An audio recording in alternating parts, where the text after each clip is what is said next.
안녕하세요. 여러분의 행복한 노후를 위해 노력하는 오케어 TV입니다.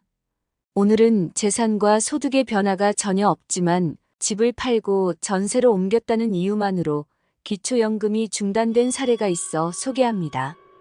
홍길동 부부는 실거주하고 있던 공시지가 5억 원 정도의 경기도 아파트를 팔고 역세권 광역시 아파트에서 전세 3억 8천만 원에 이사를 하여 살게 되었습니다. 그런데 10월부터 받고 있던 기초연금이 갑자기 중단되었어요. 자가 아파트에 살 때는 신랑이 기초연금을 매달 20만 원 받고 있었거든요.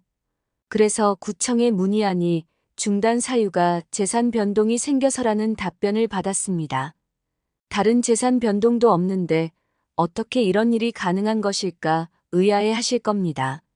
지금부터 왜 이런 일이 발생했는지 쉽게 설명해 드리겠습니다. 영상을 시청 전 구독 및 좋아요 부탁드립니다. 여러분의 성원은 영상 제작에 큰 힘이 됩니다. 먼저 오늘 의뢰인 부부의 상황을 정리하면 경기도에 사는 부부 가구입니다. 남편만 기초연금 20만 원을 받았고 아내는 아직 만 65세 전이라서 기초연금을 신청 대상이 아닙니다. 소득은 국민연금을 남편만 90만 원 받고 있었습니다. 보유 재산은 시가 5억 원, 아파트에 살다 개인 사정으로 아파트를 팔고 3억 8천만 원 전세로 옮기셨습니다. 그런데 10월부터 재산의 변동 즉 재산이 늘었다는 이유로 남편의 기초연금 월 20만 원이 중단된 상태입니다. 자가와 전세일 때의 소득 인정액을 비교하기 전 먼저 2022년 9월까지 남편은 기초연금을 32만 원이 아닌 20만 원을 받은 이유는 남편의 국민연금 월급여액이 국민연금 연계 감액 기준 금액인 49만 원을 초과한 90만 원이기 때문입니다. 기초연금이 12만 원 정도 감액된 것으로 판단됩니다. 그럼 부부의 재산 변동액을 확인하기 위해 먼저 시가 5억 원 아파트를 소유했을 때의 소득 인정액을 구해보겠습니다. 소유하고 계셨던 아파트의 시가표준액이 시가 5억 원의 50%인 2억 5천만 원이라고 가정하고 시가표준액 2억 5천만 원에서 지역별 기본공제 대도시 기준 1억 3,500만 원을 공제합니다. 그럼 재산은 1억 1,500만 원이 됩니다. 여기에 소득 환산율 4%를 곱하면 460만 원이고 이것을 다시 12개월로 나눠주면 38만 3천 원입니다. 시가 5억 원 아파트에 대한 소득 인정액은 38만 3천 원입니다. 그럼 이번엔 전세보증금 3억 8천만 원에 대한 소득 인정액을 구해보겠습니다. 기초연금 계산 시 전세보증금은 5%의 기본 공제밖에 없습니다. 따라서 전세보증금 3억 8천만 원의 기본 공제 5%를 적용하면 3억 6,100만 원이고 여기서 지역별 기본 공제 대도시 기준 1억 3,500만 원을 공제하면 2억 2,600만 원입니다. 여기에 소득 환산율 4%를 곱하면 904만 원 이것을 다시 12개월로 나누면 75만 3천 원이 됩니다. 다시 말해 전세보증금 3억 8천만 원에 대한 소득 인정액은 75만 3천 원입니다.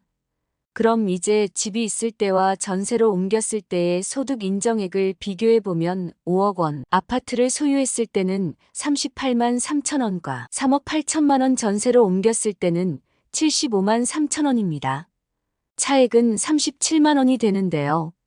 집을 팔고 전세를 옮겼다는 이유만으로 소득 인정액이 37만 원 상승한 것이고 이런 재산의 변동으로 인한 기초연금 중단이라는 안타까운 결과가 나온 것입니다. 보통 기초연금을 받기 위해 아니면 다른 이유에서 집을 팔고 전세로 옮기시는 경우가 종종 있는데요.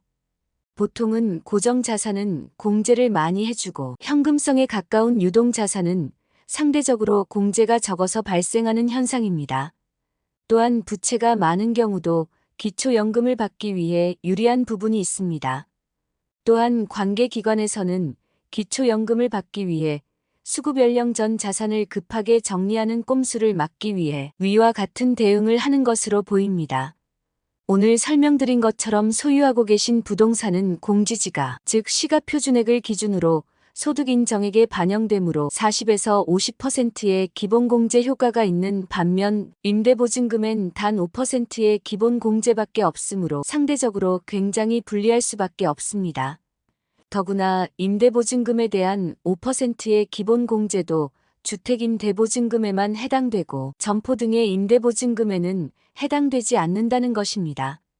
집을 살 때 받는 담보대출은 100% 부채로 인정해서 공제해주고 임대소득도 42.6% 필요경비를 공제해주면서 집 없는 어르신들의 임대보증금에 대한 기본공제가 5%라는 것은 정말 문제가 있다고 생각됩니다. 따라서 기초연금 신청을 앞둔 어르신들께서 재산을 줄이기 위해 집을 팔고 전세를 옮기시는 결정은 주의하여야 합니다. 또한 집을 팔기보다는 주택연금에 가입하는 것도 생각해 볼 수 있습니다. 현재 살고 있는 집에 계속 살 수도 있고 집값은 시가표준액으로 계산되니 기초연금 계산 시 40에서 50%의 기본공제 효과도 받을 수 있습니다. 여기에 주택연금을 받은 금액의 합계만큼 부채로 인정해 100% 공제받을 수 있으니까 주택연금은 기초연금에 굉장히 유리한 선택이라고 볼 수 있습니다. 한편 현 기초연금의 내용을 개선하기 위해 국민으로 구성된 공론화위는 앞으로 2차례에 걸쳐 국민 대상 여론조사와 수렴 과정을 거칩니다. 근로자, 사용자, 지역가입자, 청년을 대표하는 비전문가 50명을 구성해 연금개혁 전반을 검토 후 설문지를 만듭니다. 다음 일반 국민 1만 명을 대상으로 설문을 통해 전화 여론조사를 실시한 후 인구 비례에 맞춰 500명을 선정하고 설문을 실시합니다. 공론화위는 2차례의 조사 결과를 분석해 최종 보고서를 작성해 국회 연금특위에 제출합니다. 최종 보고서는 4월 10일 총선 후 발표될 것으로 전망됩니다. 이후 여야가 합의에 이르면 21대 국회 임기 종료 전 국민연금법이 개정되며 연금개혁이 마무리됩니다. 한 줄 요약입니다. 경기도 부부의 기초연금 중단 사례를 살펴보았습니다. 이와 같이 부동산 변동에 따라 기초연금 소득 산출 인정액이 크게 변합니다.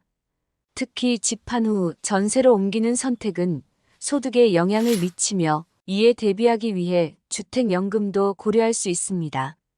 부동산 자산과 임대보증금에 대한 공제의 변동성이 매우 크며 결정하기 전 전문가와 충분한 상담을 하시기 바랍니다. 기초연금에 대한 여러분의 생각과 개정 방향에 대해 댓글로 의견 주시면 영상 제작에 적극 반영하겠습니다. 내용이 도움되셨다면 구독 및 좋아요 부탁드립니다. 다음에도 좋은 영상으로 찾아뵙겠습니다. 감사합니다.